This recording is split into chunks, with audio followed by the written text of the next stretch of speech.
Halo sahabat Latsar peserta CPNS.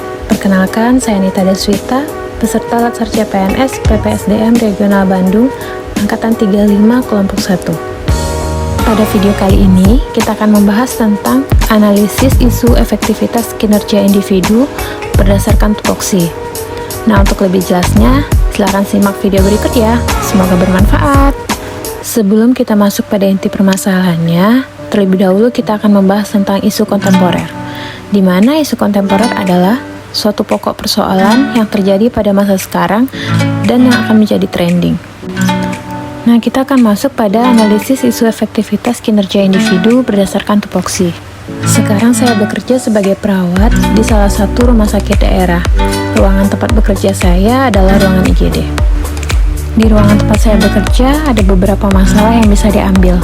Yang pertama, kurangnya pemahaman pasien dan keluarga tentang penanganan pasien berdasarkan triase di IGD. Yang kedua, takutnya masyarakat berobat ke rumah sakit di masa pandemi COVID.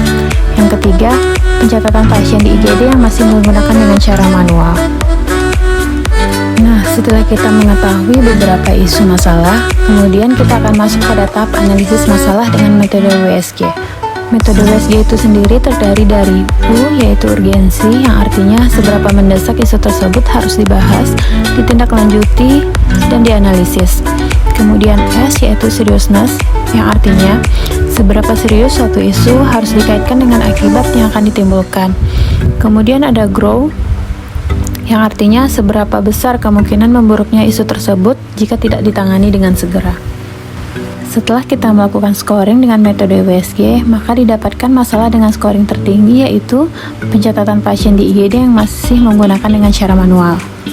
Nah, setelah kita mendapatkan isu yang akan kita bahas, kemudian kita akan masuk pada tahap fishbone, di mana diagram fishbone ini atau diagram tulang ikan dapat digunakan ketika kita ingin mengidentifikasi kemungkinan penyebab masalah. Diagram fishbone ini juga disebut dengan diagram sebab akibat, di mana kepala ikan adalah akibat, kemudian ekor ikan adalah sebabnya. Nah, dari masalah tentang pencatatan pasien di IGD yang masih menggunakan cara manual, ada beberapa penyebabnya yang terdiri dari material, method, dan tools. Yang pertama yang kita bahas adalah yang dari di mana beberapa penyebabnya yaitu kurang mengerti IT dan tidak ada teknisi. Yang kedua, material. Dari material ini kita dapatkan dua penyebab masalah. Yang pertama, dapat menggunakan media secara gratis. Yang kedua, tidak ada media digital. Yang ketiga, tools. Didapatkan beberapa penyebab, yaitu laporan yang tercecer, dokumen disimpan di tempat yang berbeda-beda, dan juga ada dokumen yang hilang. Kemudian dari metode, yaitu penyebabnya adalah pencatatan yang masih manual. Nah, kemudian kita akan masuk pada tahap analisa SWOT, di mana S-nya adalah strength, yaitu kekuatan, tenaga kesehatan yang mampu menggunakan media digital, kemudian kemauan untuk menerima hal baru. Yang kedua, W adalah weakness, yaitu kelemahan. Kelemahannya di sini adalah kurangnya media untuk membuat laporan secara digital. Yang kedua, banyaknya pekerjaan yang harus dikerjakan oleh perawat. Ada O, yaitu opportunity, yang artinya peluang, di mana peluangnya adalah mempermudah dalam rekapan data, kemudian dapat menggunakan media digital secara gratis. Yang terakhir ada T, threat, yaitu ancaman, di mana ancamannya adalah yang pertama ada kesalahan input data, kemudian yang kedua data dapat diakses oleh pihak lain.